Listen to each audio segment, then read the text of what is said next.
제목이 좀 길죠. 그러나 왜 이러한 제목으로 말씀을 나누게 되는지 본문을 보다 보면 함께 알게 되실 겁니다. 하나님께서 이스라엘 백성들을 애굽에서 이끄셨죠. 그리고 40년의 시간이 지났습니다. 이제 모세가 하나님의 부르심을 받을 때가 되었습니다. 그래서 모세가 설교를 합니다. 설교를 한 번 하는 것이 아니라 여러 번 하는데 이 설교가 어쩌면 유언과 같은 설교이기도 합니다. 근데 이 설교를 하는데 본문이 뭐냐면 출애굽기부터 시작을 해서 민수기까지의 내용을 정리를 하는 겁니다. 근데 출애굽부터 민수기까지 있었던 어떤 걸 정리하냐면 첫째는 하나님께서 무슨 말씀을 하셨는가라는 것을 이야기하고요. 하나님께서 무슨 말씀하셨나 이걸 이야기하려고 하다 보니까 자연적으로 나오는 게 역사에 대한 이야기입니다. 그래서 오늘 모세가 설교하는 이야기 중에 대부분 아니 전부가 하나님의 말씀 그리고 하나님께서 이렇게 하셨던 것에 대한 역사가 어떻게 흘러왔나라는 것들을 설명해 주고 있습니다. 그래서 오늘 말씀을 보게 되면 역사에 대한 이야기를 하고 있습니다. 역사 이야기뿐만 아니라 하나님의 말씀이 무엇이었다라는 것들을 정확하게 설명을 해주기도 하죠. 왜냐하면 이 역사라는 이 컨텍스트가 없다면 하나님의 말씀이 어떻게 이루어졌는가라는 걸 알 수가 없거든요. 그래서 출애굽기부터 민수기까지의 내용이 어떻게 흘러왔는가. 그래서 이 신명기를 보면 때로는 출애굽기에서 레위기에서 민수기에 설명하지 못했던 부분을 조금 더 설명하기도 하고요. 또 그쪽에 많이 설명했던 부분은 이야기하지 않고 그냥 지나가는 경우도 있습니다. 그러니까 알아들을 만한 거는 그냥 놔두고 좀 알아듣기 좀 어려운 것들은 다시 한번 설명을 해서 알아듣게 한다는 거죠. 그래서 이 신명기에서 계속해서 말씀하고 있는 것은 설명하기를 시작했다. 하나님의 율법을 설명하기 시작했다. 근데 율법을 설명할 때 딱딱하게 말하는 것이 아니라 역사를 섞어서 설명을 하더라는 거죠.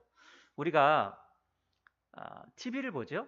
이 TV를 보면 이 드라마 중에 재밌는 드라마 지금은 뭐 그렇게 많이 사람들에게 사람들이 많이 보지는 않는데 옛날에는 드라마 하면은 대하 드라마였죠. 드라마 하면 대하 드라마였습니다.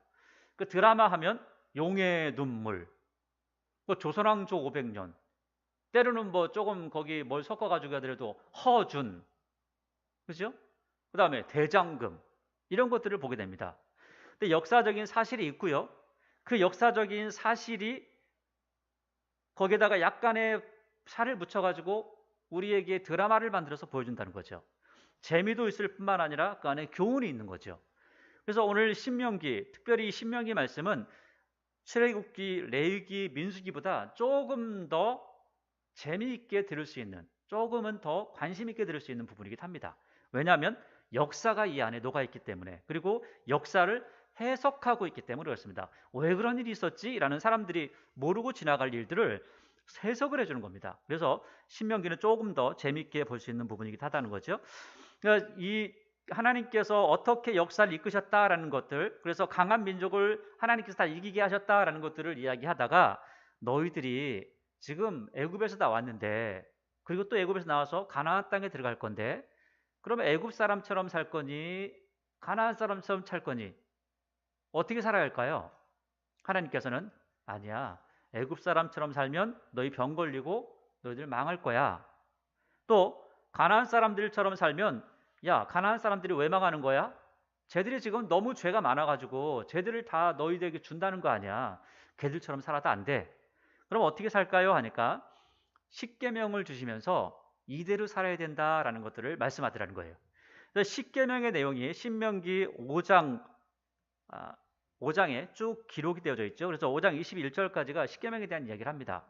이 5장 21절까지의 내용을 십계명에 대한 이야기를 쭉 하다가 이 이야기를 해석한 것이 지난주에 말씀드렸죠. 6장에 너는 마음을 다하고 힘을 다하고 뜻을 다하여 내 하나님 여호와를 사랑하라, 이 뜻이었다는 거예요. 이 뜻을. 그래서 이 이야기는 나중에 로마서나 갈라디아서에 가면 왜 이런 것들이 필요했는가라는 것을 다시 한 번 더 설명하게 됩니다. 왜냐하면 이 구약에 대한 이야기를 신약에서 그대로 하고 있거든요. 그걸 우리가 볼 수 있고요. 근데 그러면 오늘 그 출애굽기에서는 조금 보면서 그냥 그랬구나라는 내용들을 조금 더 설명하는 게 있습니다. 설명하는 내용이 십계명을 받은 이후에 이스라엘 백성들의 반응에 대한 모습입니다. 이 모습을 우리가 한번 살펴보도록 하겠습니다. 22절을 보세요. 5장 22절을 보니까 여호와께서 이 모든 말씀을 산 위 불 가운데 구름 가운데, 그러니까 산 위에 불과 구름 가운데 흑암 속에서 하나님의 말씀을 전했다는 거죠. 그래서 흑암 가운데서 큰 음성으로, 밖에 좀 나가보세요.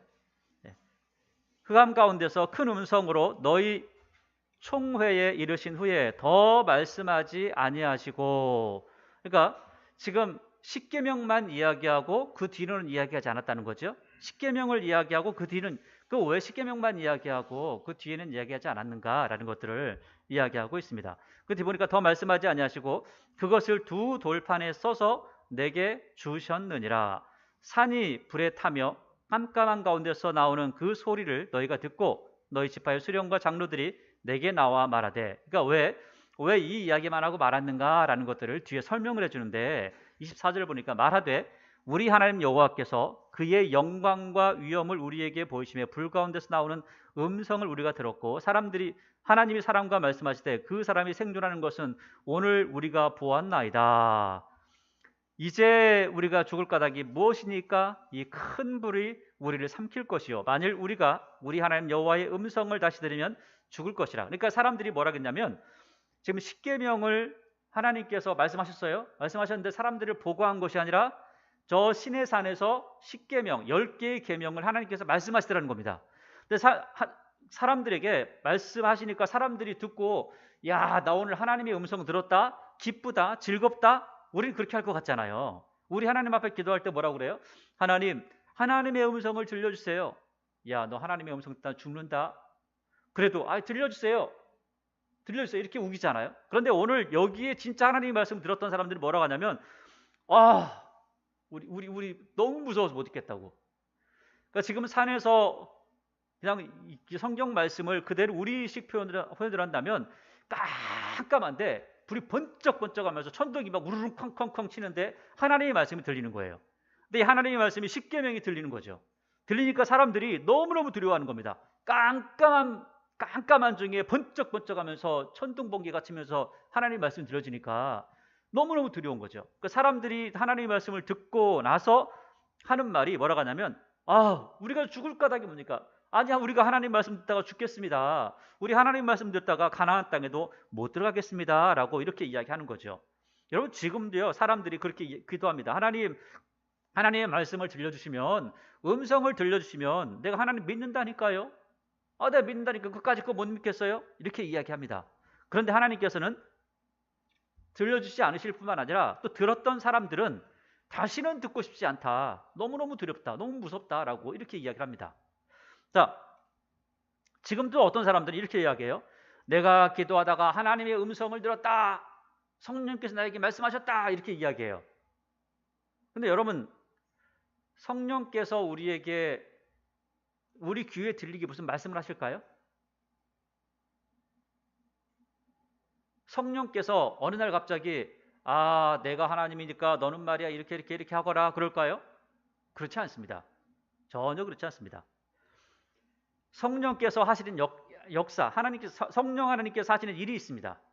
그 일이 뭐냐면 우리에게 예수 그리스도께서 하신 말씀을 기억나게 하신대요. 그리고 장래일을 알게 하신다고 합니다. 장래일을 알게 하신다고 할 때, 자, 이리 와보세요. 내가 점쳐줄 테니까 1년 뒤에 당신 뭐가 되겠구만, 10년 뒤에 당신 아들은 이렇게 되겠구만, 이렇게 점치는 것이 아니라, 장래일을 말한다는 것은 너희들에게 지금 너무나 믿음이 약해서 말해주지 못하는 마지막 때 이루어질 일들을 정확하게 이야기해 준다는 거예요. 그 이야기가 어디에 기록되어져 있냐면 요한계시록에 그대로 기록되어져 있습니다. 그러니까 장래일까지 다 기록되어져 있다는 거죠. 지금은 성령께서 직접 우리 입을 통해서 막 뭐를 말하시는 게 아닙니다. 성령께서 하시는 일은 뭘 기억나게 해요? 예수님의 말씀을 기억나게 하신다는 거예요. 하나님의 말씀을 읽을 때 그 말씀이 내 생각 속에서 이해되게 하신다는 거예요. 그리고 또 뿐만 아니라 하나님의 말씀을 통해서 미래일을 알게 하시는데 장래일, 그 1년 뒤에, 2년 뒤에, 10년 뒤에 우리가 돈을 얼마 벌 거야, 이것을 이야기하는 것이 아니라 우리가 죽음 이후의 세상이 어떤 것인지까지도 성경에 다 기록해 놓고 그것을 알려준다는 겁니다. 그래서 그 이후에는 요한계시록의 마지막에 보니까 이 말씀에서 빼고도 가르치지 말고 더하고도 가르치지 마라, 이렇게 말씀하고 있는 겁니다. 왜냐하면 그게 마지막이기 때문에, 그게 하나님의 말씀이기 때문에 그렇게 기록하고 있는 겁니다. 그래서 요한계시록을 보면 특이하게도요, 요한계시록, 우리는 요한계시록이라고 읽죠. 그런데 요한계시록 1장 1절을 보면 뭐라고 써 있냐면 예수 그리스도의 계시라, 이렇게 기록하고 있습니다. 그러니까 요한이 쓴 계시록이지만 결국은 요한이 기록한 게 누구의 계시였어요? 예수 그리스도께서 주신 말씀이었다는 거예요. 계시의 말씀이었다라고 기록을 하고 있다는 겁니다. 그러니까 지금도 어떤 사람들이 하나님 말씀 들려주세요, 음성 들려주세요, 그렇게 할 필요가 없다. 들려주지도 않는다. 그리고 만약 설령 듣는다면 그냥 죽는다, 이 생각을 하시면 좋습니다. 26절을 보세요. 육신을 가진 자로서 우리처럼 살아계시는 하나님의 음성을 불 가운데서 바람을 듣고 생존한 자가 누구입니까? 세상에 이런 경험을 해본 사람이 없습니다. 지금 이거는요, 이스라엘 백성들이 이야기하는 겁니다. 듣고 나서 말하는 거예요. 너무너무 무섭다는 거예요. 너무너무 무섭다.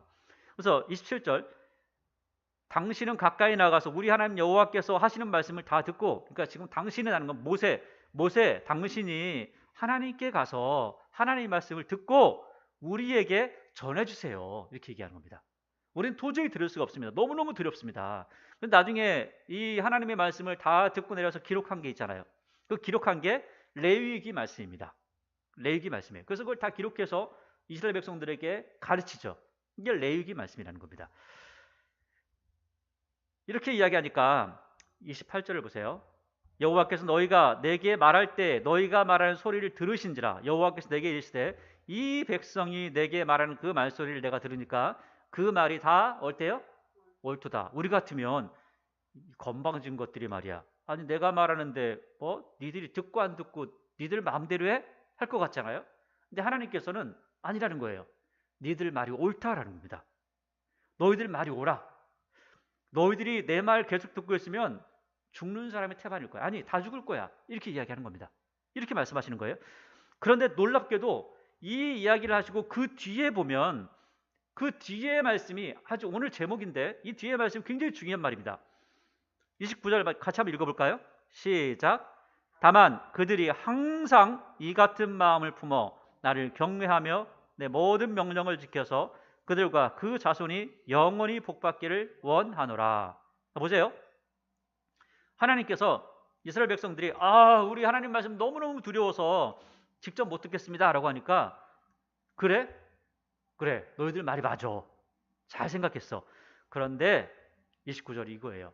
그런데 말이야, 너희들 그 마음 품은 거 너무 잘했는데 그 마음을 지금만 품는 것이 아니라 언제까지 품으라고요? 영원히 이 마음을 품으라는 거예요. 여러분 보세요. 사람이요, 차를 사면 기분이 참 좋아집니다. 사람이 배고플 때 밥을 먹으면 참 기분이 좋아집니다. 사람이 자기가 살 집을 사면 기분이 좋아지죠. 그런데 그 좋은 기분이 얼마나 갈까요? 얼마나 갈까요? 차를 하나 사가지고 타고 다니다 보면 처음에는 너무 좋아서 그 차를 맨날 닦고 다니죠. 핸드폰 하나 사보세요. 그 핸드폰의 기능 한번 보려고 그냥 하루 종일 만지고 있잖아요. TV 한번 사보세요. TV가 얼마나 예쁜지 맨날 닦잖아요. 그런데 그게 1년 지나면, 아니 한 달 지나면, 아니요 하루만 지나도 어때요? 마음이 바뀌는 겁니다. 사람 마음이 이렇다는 거예요. 그러니까 하나님께서 야 너희들 내가 두려운 거 알았니? 야 내가 진짜 전능한 하나님인 거 알았니? 그래, 그러면 너희들 그 같은 마음을 계속 품고 있어. 처음 하나님 앞에 나와서 하나님, 내가 하나님을 만난 이후로 너무너무 좋습니다. 기쁩니다. 즐겁습니다. 하나님께 주신 은혜가 얼마나 큰지 알았습니다. 이렇게 이야기를 했다는 거예요. 처음 하나님 만났을 때는. 그런데 하루, 이틀, 1년 지나고 나니까 마음이 바뀌어요. 생각이 바뀌어요. 그래서 하나님 앞에 나오는 것도 귀찮고, 하나님 앞에 예배드리는 것 지겹고, 하나님의 말씀을 듣는다는 게 왜 이렇게 저렇게 길게 이야기하는지, 도대체 뭘 저렇게 이야기하고 있는지, 이런 생각들을 가지게 되더라는 거예요. 그래서 하나님께서 이스라엘 백성들에게 원하시는 마음이 뭐였냐면, 아, 그래, 너희들 생각 잘했어. 그런데 그 생각을 끝까지 품고 있어라. 항상 품고 있어라. 하나님 앞에 예배 드릴 때 항상 기뻐야 되고, 하나님 앞에 나와서 기도하는 게 너무 즐거워야 되고, 하나님의 말씀을 듣는 것이 너무너무 행복한 그러한 마음을 품어야 된다는 거예요. 교회 나올 때마다 그렇다는 거예요. 항상 그렇다는 겁니다. 항상. 그래서 하나님의 말씀을 이렇게 듣고 나서 그들이 결국 마음에 가져야 될 마음의 자세가 있다는 겁니다. 그 자세가 뭐냐면 하나님을 경외하게 한다는 거예요. 여러분, 경외한다는 것은 제일 사랑하고 제일 두려워하는 겁니다. 그분을 가장 사랑하고 그 사랑하는 만큼 그분을 두려워하는 겁니다. 그래서 너무너무 사랑하기 때문에 그분이 말씀하신 거라면 하나도 빠짐없이 행할 수 있는 그러한 마음이 경외의 마음이라는 거예요. 경외하여, 그러면 하나님께서 그래, 너희들 나 사랑하고 경외해라, 두려워해라, 이걸로 끝나는 게 아니에요. 그 뒤에 보니까 내 모든 명령을 지켜서 그들과 그 자손이 복을 받아요. 영원히 복을 받아요. 왜? 모두가 항상 하나님을 두려워하는 마음으로, 경외하는 마음으로 살아가고 하나님 말씀대로 살아가기 때문에 뭘 받아요? 복을 받는다는 겁니다. 그런데 놀랍게도 항상 이 마음을 품을까요? 나중에 하나님 섬기는 게 지겹다고 할까요? 말라기에 보니까 뭐라고 하냐면, 아이고, 하나님 앞에 또 예배드리는 날이야? 아이고, 오늘 또 양을 잡아야 되는 거야? 왜 이렇게 번거로워? 아, 왜 이렇게 귀찮게 절차를 많이 만들어놨어? 아우, 정말 싫어 해가지고 결국 하나님을 저버리게 되더라는 거예요. 그래서 하나님께서, 야, 나 죄수 안 받아. 야, 문 닫아. 아무도 못 들게. 이렇게 하시더라는 겁니다. 그러니까 이 하나님께서 이렇게 말씀하셨는데, 처음에 사람들은 이렇게 마음을 품었지만 사람들의 마음이 바뀌더라는 거예요. 그래서 여러분, 우리 자신은요, 항상 이 말씀을 마음에 새겨야 됩니다. 하나님 앞에 나올 때 우리의 마음의 자세가 어땠던가? 하나님을 섬기는 우리의 마음의 자세가 어떠했던가? 정말 하나님을 경외하는 마음이 있었던가? 하나님 말씀을 지키며 살았던가? 그러면 우리는 하나님 앞에 항상 복 받기를 원했던가? 우리가 혹시라도 복을 받지 못하더라면, 때때로는 힘들고 어려운 일이 있더라면, 그러면 우리가 하나님을 경외했던 일들이 혹시 흐트러지진 않았는가? 우리 자신을 돌아보는 그러한 모습이 있어야 된다는 겁니다. 30절, 가서 그들에게 각기 장막으로 돌아가라. 그러니까 하나님께서 돌아가라. 그러니까 이 말씀을 보니까, 아하, 이스라엘 백성들은 하나님의 말씀을 들으면서 십계명은 다 함께 들었구나. 모세는 올라가서 들었고, 또 이스라엘 백성들은 아래에서 들었구나, 멀리에서 들었구나, 이런 상황을 살펴볼 수 있겠죠. 31절, 너는 여기 내 곁에 서 있으라. 그러니까 이스라엘 백성들은 지금 저 밖에 있고, 저 밑에, 산 밑에 있고, 모세는 위에 있다가 내려가서 사람들한테 전해주고, 다시 또 사람들이 우리 하나님 말씀 듣기 너무 두려워요 하니까 다시 또 올라와서 하나님의 말씀을 또 듣는 겁니다. 그러니까 들으면서 31절, 너는 여기 내 곁에 있으라. 내가 모든 명령과 규례와 법도를 내게 이르리니. 그러니까 아직은 다 안 가르쳐줬다는 거죠. 이게 레위기 말씀입니다. 레위기 말씀이에요. 또 성막을 짓는 것은 출애굽기 21장부터 나옵니다. 그래서 너는 그것을 그들에게 가르쳐서 내가 그들에게 기업으로 주는 땅에서 그들에게 이것을 행하게 하라 하셨나니. 32절, 그런즉 너희 하나님 여호와께서 너희에게 명령하신 대로 너희는 삼가 행하여 좌로나 우로나 치우치지 말고. 여러분, 하나님의 말씀을 보면서 사람들이 이렇게 생각합니다. 아, 이 말씀은 좋아. 이 말씀은 싫어. 이 말씀은 어려워.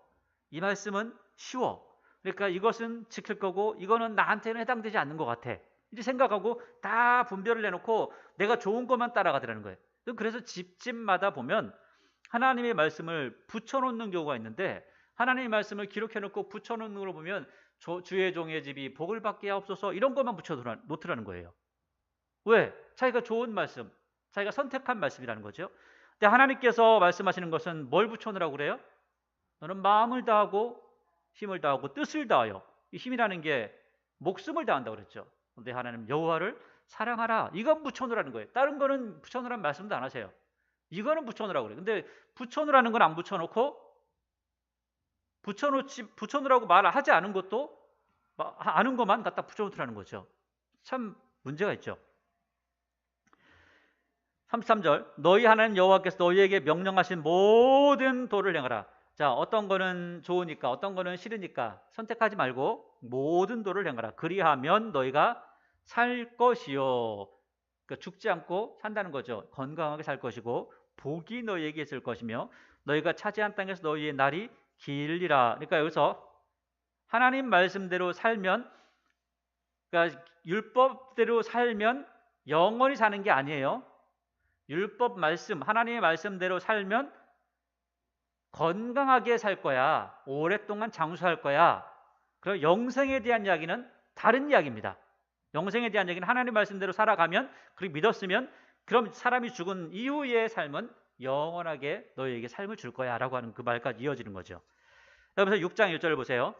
이는 곧 너희 하나님 여호와께서 너희에게 가르치라고 명령하신 명령과 규례와 법도라. 너희가 건너가서 차지할 땅에서 행할 것이니. 자, 하나님의 말씀을 행하라고 가르쳐 주는 겁니다. 그래서 곧 너와 내 아들과 내 손자들이 평생에 내 하나님 여호와를 경외하며 내가 너희에게 명한 그 모든 규례와 명령을 지키게 하기 위한 것이며 또 내 날을 장구하게, 오랫동안 장수하게, 잘 살게 이렇게 하기 위한 것이라. 3절 이스라엘아 듣고 삼가. 이스라엘아 듣고 조심해라. 조심해서 그것을 꼭 행해라. 그것을 행하라. 그리하면 내가 복을 받고 내 조상들의 하나님 여호와께서 내게 허락하신 것 같이 젖과 꿀이 흐르는 땅에서 내가 크게 번성하리라. 자, 지난주에 4절부터 9절까지 말씀을 쭉 나눴죠. 쭉 나눴는데 쭉 한번 읽어보겠습니다. 이스라엘아 들으라. 우리 하나님 여호와는 오직 유일한 여호와이시니. 자, 하나님은 한 분이시다는 거예요. 한 분 하나님이십니다. 그래서 그 한 분 하나님 앞에, 그러니까 여러분 여기저기 신들이 많잖아요. 우리나라는 신이 얼마나 더 많습니까? 뭐 부엌에부터 시작해가지고 화장실까지, 산에는 뭐 산신령이 있고 큰 나무에는 큰 나무신이 있고 돌에는 큰 돌신이 있는 거 아니에요. 뭐 달걀 귀신부터 시작해가지고 별, 총각 귀신, 처녀 귀신 다 있잖아요. 이런 것들이 신이 아니라는 거예요. 하나님 외에는 다른 신이 없다라고 말씀하신 겁니다. 그래서 다른 신들이라는 것은 귀신들 이야기죠. 귀신들. 그 귀신들은요 악령이라는 겁니다. 그것들은 못된 것들이라는 거죠. 하나님을 배반한 영이라는 거예요. 그러니까 이런 것들은 아무것도 아니니까 하나님을 섬기면 그것들이 설령 너희를 공격한다 할지라도 하나님 믿는 믿음 안에 있는 너희에게 어찌할 수 없다라고 하는 말씀을 주시는 거죠. 그래서 5절에 너는 마음을 다하고 뜻을 다하고, 이 뜻이라고 하는 것은 네페시라고 했죠. 네페시라는 것은 숨을 이야기합니다. 그러니까 우리가 호흡을 이야기해요. 호흡. 숨을 못 쉬면 죽잖아요. 그래서 이거 호흡, 우리의 성품, 옛날에는 성품이라고 이렇게 번역을 했었죠. 그러니까 우리의 생명을 다해라. 생명을 다하고 힘을 다하여 내 하나님 여호와를 사랑하라. 오늘 내가 내게 명령하는 이 말씀을 너희는 마음에 새기고 내 자녀에게 부지런히 가르치며. 누가 가르치죠? 목사가 자녀에게 가르칩니까? 부모가 자녀에게 가르칩니까? 부모가 자녀에게 가르치는 겁니다. 그러니까 목회자는 성도들을 가르치지만 성도들은 집에 가면 자녀들에게 말씀을 가르치는 겁니다. 근데 중요한 것은 말씀을 가르칠 때에 교육 방법의 문제입니다. 자, 교육 방법의 문제가 뭐냐면, 여러분 이렇게 한다고 하죠. 요즘 뭐 TV 광고를 보니까 그런 거 참 많이 나오던데, 아버지가 담배를 피면서 자녀에게 넌 담배 피지 마 이렇게 한다고 하죠.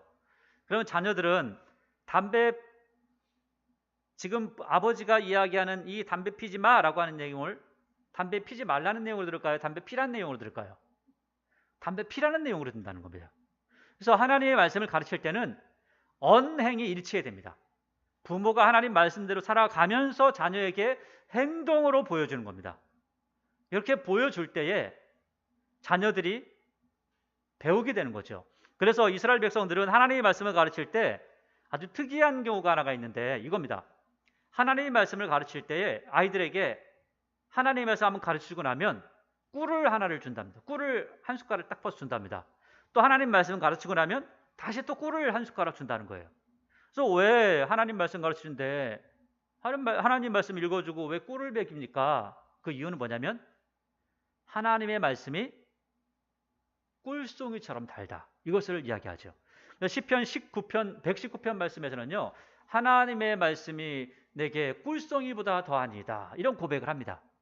그래서 왜 그런 고백을 하냐면 그 교육에 대한 문제. 그래서 하나님의 말씀이 우리 인생에 꿀보다도 더 중요한 그러한 모습이다. 그러한 존재다라고 하는 것을 어릴 때부터 알려주는 거죠. 7절에 내 자녀에게 부지런히 가르치며, 근데 가르치려면 많이 배워야 되겠죠? 많이 알아야 가르치겠죠? 집에 앉았을 때든지 길을 갈 때든지 누워있을 때든지 일어날 때든지 이 말씀을 강론한다. 가르쳐라는 거예요.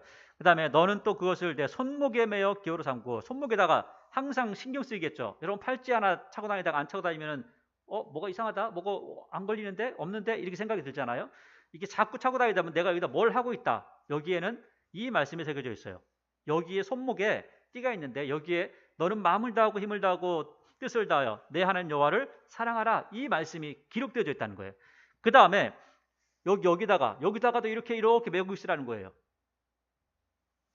그 매일마다 메고 다니는 건 아니고 이게 메고 있으라는 거예요. 그 다음에 그 9절에 내 집 문설주와 바깥문에, 문설주와 바깥문에는 하나님의 말씀이 기록되죠. 다른 건 기록하지 않아요. 뭐냐면 너는 마음을 다하고 뜻을 다하고 힘을 다하여 내 하나님 여호와를 사랑하라. 이걸 꼭 기록하라는 거예요. 왜? 사람은요 이렇게 하지 않으면 잊어버리기 때문에 그렇습니다. 그러니까 기억하라는 거. 너희들이 영원히 기억해야 될 한 가지가 있다면, 단 한 가지가 있다면 이거다. 뭐냐면 하나님을 사랑하는 거다. 사랑하면 되는 거야. 왜냐하면 여러분 십계명의 내용을 보세요. 십계명의 내용을 해석한 게 이 모세가 해석한 겁니다. 이 모세가 해석해서 이렇게 말한 거예요. 십계명을 딱 들어보니까 하나님이 염치가 있으셔가지고 하나님을 사랑하라는 말을 못 하시고 뭐 다른 신은 섬기지 마라, 우상 만들지 마라, 뭐 안식일을 하나님 이름을 망령 때 읽지 말고 안식일을 기억하여 거룩히 지키고 부모를 공경하고, 이걸 보니까 하나님을 사랑하라는 얘기구나. 그래서 이것을 이렇게 기록한 겁니다. 자, 그런데 모세가 이렇게 해석을 했잖아요. 자, 그럼 모세의 해석이 맞은지 틀린지 어떻게 알아요? 이건 모세가 해석한 건데 우리 모르잖아요. 모세가 틀리게 해석할 수도 있는 거 아니에요?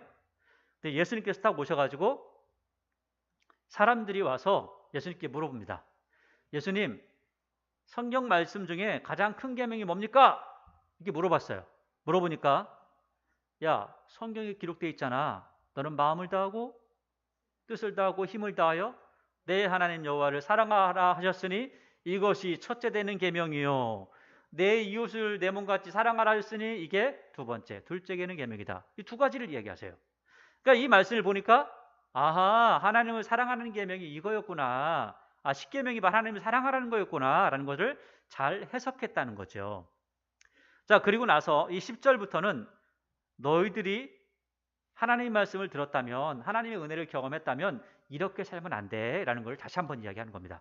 그러니까 10절부터 내 하나님 여호와께서 내 조상 아브라함과 이삭과 야곱을 향하여 내게 주리라 맹세하신 땅으로 너를 들어가게 하시고 내가 건축하지 아니한 크고 아름다운 성읍을 얻게 하시며. 자, 지금 가나안 땅에 들어가는데 가나안 땅에 집이 많이 있다는 거죠. 아직 분양 안 한 집이 많다는 거예요. 그래가지고 사람들이 들어가 살면 된다는 겁니다. 너희들이 짓지 않아도 돼. 거기 들어가면 집이 많아. 들어가 살면 돼. 거기 세간살이 다 있어. 그거 너희들이 마음에 드는 거 다 찾으세. 이렇게 하는 겁니다. 그 다음에 11절 내가 채우지 아니한 아름다운 물건이 가득한 집을 얻게 하시며 내가 파지 아니한 우물을 차지하게 하시며 내가 심지 아니한 포도원과 감람나무를 차지하게 하사 내가 배불리 먹게 하실 때에. 그러니까 이스라엘 백성들이 수고하지 않고도 모든 것들을 다 얻게 하셨다. 가나안 땅에서 다 얻게 하신다는 거예요. 근데 그러면 그때 조심하라는 거예요. 여러분 항상 이런 마음을 품어야 된다. 하나님을 두려워하는 마음, 경외하는 마음을 품으라 했잖아요. 그런데 내 마음이 편해지고 내 삶이 편해지면 그때부터 가장 무너지기 쉬운 게 뭐냐면 우리의 신앙이라는 겁니다. 그래서 가장 편할 때, 가장 쉬울 때, 가장 너무나 좋을 때 그때 너 마음 풀면 안 돼. 그때 조심해야 돼. 12절 너는 조심해서 너를 애굽 땅 종되었던 집에서 인도하여 내신 하나님을 절대 잊지 마. 왜? 편하면 하나님도 잊어버리거든요. 편하면 가장 먼저 잊어버리는 게 하나님입니다. 여러분, 자녀들도 마찬가지예요. 자녀들이 가장 힘들면 생각나는 존재가 부모님입니다. 가장 편해 보세요. 누가 먼저 기억날까요? 친구들이 생각납니다. 친구들하고 어떻게 놀까? 친구들이 없으니까 외로워. 그런데 그 상태에서 또 힘들어져 보세요. 그럼 누가 생각날까요? 부모님이 또 생각납니다. 이게 나중에 사사기에 보면 자기들이 힘들어지면 하나님 찾고 좀 편해지면 우상 찾고 자꾸 이렇게 왔다 갔다 하는 거예요. 그래서 하나님께서 너네들 그렇게 할 건데 제발 좀 끝까지 하나님을 잊으면 안 된다. 하나님을 잊으면 안 된다. 이렇게 이야기하는 거예요. 13절 내 하나님 여호와를 경외하며, 경외하라는 얘기가 지금 계속 나오고 있죠. 하나님을 경외하며 그를 섬기며 그의 이름으로 맹세할 것이니라. 자, 여기서는 맹세하라고 하죠. 여기서는 맹세하라고 하는, 나중에 신약 성경에 가면 예수님께서 맹세하라고 하지 말라고 그래요? 하지 말라고 합니다. 왜냐하면 사람이요, 이런 사람들이 있어요. 말끝마다 내가 맹세하는데 이거 맞아? 내가 맹세하는데 이거 진짜야. 내가 맹세하는데 이거 진짜 금이야. 이렇게 이야기해요. 자, 이런 사람 말을 믿을 수가 있어요, 없어요? 얼마나 이 사람이 신뢰가 안 되면, 사람들이 얼마나 안 믿으면 내가 맹세한다 이렇게 하겠어요? 진짜 믿을 만한 사람은 이거야. 이거 내가 너한테 이거 언제 줄게. 그냥 그 한마디 해도 사람들이 알았어. 쟤는 그런다면 그러는 거야. 이렇게 알아들어야죠. 그래서 예수님께서는 맹세하지 마, 서원도 하지 마 이렇게 하시는 겁니다.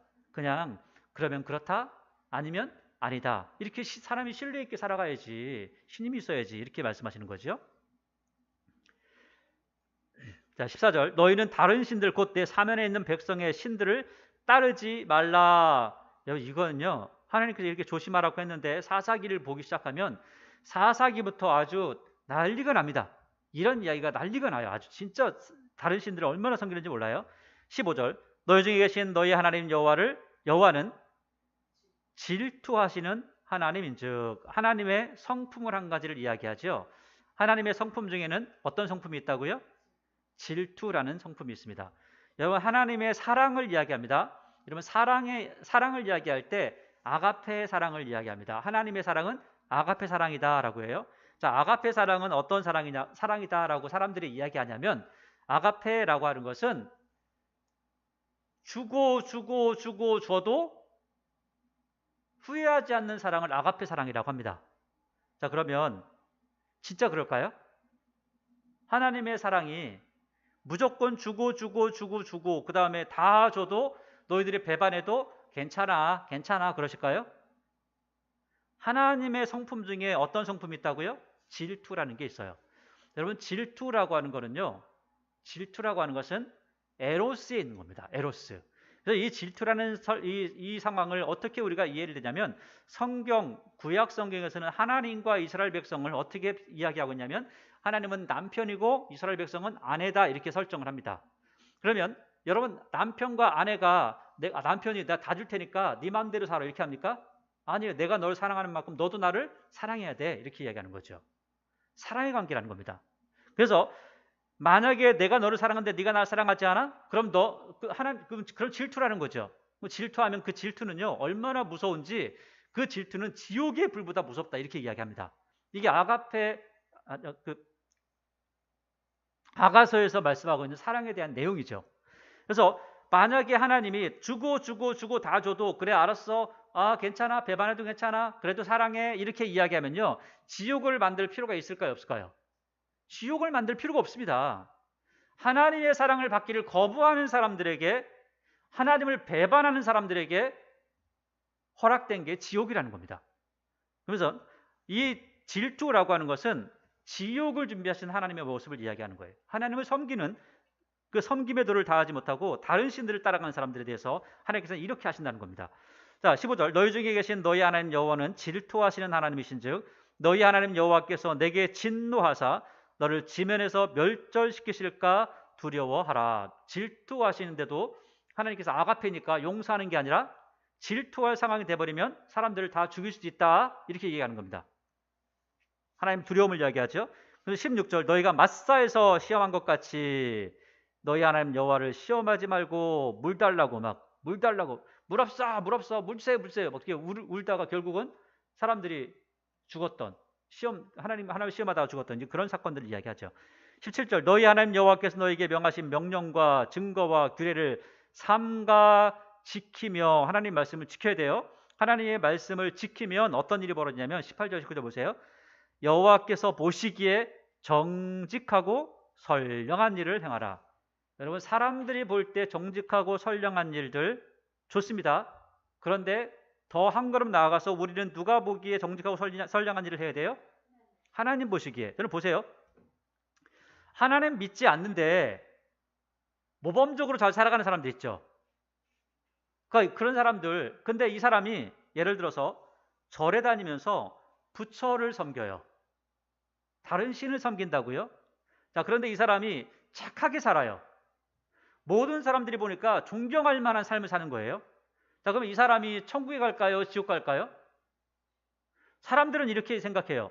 아, 그런 사람 천국 안 보내면 누가 천국 가? 이렇게 이야기하죠. 그런데 생각해 보세요. 다른 신을 우상을 섬기는 사람이 착한 일을 했어요. 잠깐만, 하나님, 사람들이 볼 때는 착한데 하나님 보실 때는 어떨까요? 가증한 겁니다. 예, 이걸 비유로 한번 들어서 말씀드린 적이 있어요. 어떤 여자가 어떤 남자하고 둘이 착한 일을 참 많이 해요. 봉사를 많이 하는 거예요. 봉사를 너무 많이 해요. 사람들이 야, 저 사람들 정말 착하고 좋아. 근데 나중에 알고 보니까 이 남자가 다른 부인이 있고 이 여자도 다른 남편이 있어. 근데 이 사람들이 둘이 바람 피면서 나와가지고 착한 일을 많이 하더라는 거예요. 자, 그러면 이 여자의 남편과 이 남자의 부인은 이 두 사람의 행하는 착한 일을 뭐라고 하겠어요? 착하다고 하겠어요? 가증하다고 하겠어요? 가증하다고 하는 거죠. 하나님께서 하나님을 섬기지 않고 다른 신을 섬기는 사람들이 착한 일을 하는 거는요, 착한 일을 보지 않는다는 거예요. 더 나쁜 일이죠. 그래서 사람들이 만약에 다른 종교를 가지고 착하게 살아간다, 이 사람들을 우리가 존경해야 된다, 물론 착한 일을 하지만 이 사람들이 하나님께서 보시기에는 저 녀석들이 착한 일 하면서 내 사람들이, 하나님을 믿어야 될 사람들이 저기에 미혹돼 가지고 따라가고 있네 라고 그렇게 보신다는 겁니다. 오히려 더 악한 모습이라고 말씀을 하고 있다는 거죠. 18절 19절 여호와께서 보시기에 정직하고 선량한 일을 행하라. 그리하면 내가 복을 받고 그 땅에 들어가서 여호와께서 내가 모든 대적을 내 앞에서 쫓아내시겠다고 내 주상들에게 맹세하신 아름 땅을 차지하리니 여호와의 말씀과 같으니라. 후일에 내 아들이 내게 묻기를 우리 하나님 여호와께서 명령하신 증거와 규례와 법도가 무슨 뜻이뇨 하거든. 그러면 가르칠 만한 지식이 있어야죠. 하나님 말씀이 이게 무슨 뜻이에요? 라고 하면 가르쳐 줘야죠. 그래서 21절 다 배워서 이렇게 말하는 거죠. 너는 내 아들들에게 이르기를 우리가 옛날에 애굽에서 바로의 종이 되었는데 여호와께서 권능의 손으로 우리를 애굽에서 인도해 내셨고 곧 여호와께서 우리의 목전에서 크고 두려운 이적과 기사를 애굽과 바로와 그의 온 집에 베푸시고 우리 주상들에게 맹세하신 땅을 우리에게 주어 들어가게 하시려고 우리를 거기서 인도하여 내시고 여호와께서 우리에게 이 모든 규례를 지키라 명령하셨으니 이는 우리가 우리 하나님 여호와를 경외하여, 계속 이 말씀이 나오죠. 경외하여, 하나님을 경외하면 어떤 일이 벌어지냐면 항상 복을 누리게 된다는 거예요. 하나님을 경외하면 복이 있다라는 것을 이야기하는 겁니다. 하나님을 사랑하면 복이 있다는 것을 이야기하는 거예요. 또 여호와께서 우리를 오늘과 같이 살게 하려 하심이라. 우리가 그 명령하신 대로 이 모든 명령을 우리 하나님 여호와 앞에서 삼가 조심해서 지키면 그것이 곧 우리의 뭐가 된다고요? 의로움이 된다는 거예요. 여러분, 하나님 앞에 우리가 의로울 게 하나도 없어요. 그런데 하나님 말씀대로 살아가는 것은 하나님께서 의롭다고 내가 인정해 줄게 라고 말씀하신다는 겁니다. 오늘 신명기 5장과 6장에 대한 말씀을 쭉 나누었습니다. 하나님께서 이스라엘 백성들을 부르시고 십계명을 주십니다. 그리고 나서 그들의 반응을 보시고서 이렇게 말씀하시죠. 아, 하나님 말씀 듣다 우리 죽을 것 같으니까 제발 우리가 그냥 하나님 말씀은 모세로부터 듣겠습니다 라고 하니까 그 이야기를 들은 하나님께서 야, 정말 잘 생각했다. 그런데 항상 이 마음을 똑같이 품어라. 너 처음 하나님 만났을 때 그 마음을 똑같이 가지고 믿어라. 처음 하나님 앞에 예배드릴 때 그 마음을 가지고 하나님 앞에 예배드려야 한다라고 하는 이 말씀을 하고 있다는 거죠. 그러면서 지금 너희들이 가나안 땅에 들어간다 할지라도 너희들의 지금 마음 변하면 안 돼. 처음 가졌던 하나님을 경외하는 마음을 꼭 가져라라고 말씀하고 있습니다. 그냥 경외하면 그걸로 끝나는 것이 아니라 하나님께서 주신 복이 너희에게 항상 넘쳐날 것이다 라고까지 말씀을 하고 있다는 거죠. 여러분, 하나님의 말씀을 들었습니다. 하나님의 말씀을 들었다면 이제 하나님의 말씀을 들은 만큼 여러분들 마음속에 항상 하나님을 사랑하는 마음을 품되 처음에 하나님을 경험했던, 처음에 하나님의 말씀을 듣고 기뻤던, 처음에 하나님의 말씀을 듣고 즐거웠던 그 마음을 품고 또 그 마음을 가지고 하나님 앞에 예배드릴 때 항상 즐거움이 넘쳐나기를 바랍니다. 기쁨이 가득하기를 바랍니다. 하나님 앞에 나올 때에 찬양하며 나오길 바랍니다. 투덜투덜하는 것이 아니라 하나님을 찬양하고 하나님의 이름을 높이고 하나님 앞에 더욱더 감사하며 하나님 앞에 나와 예배드리기에 이 예배가 진정 하나님께서 받으시고 기뻐하시고 즐거워하시는 귀한 예배가 되기를 소원합니다.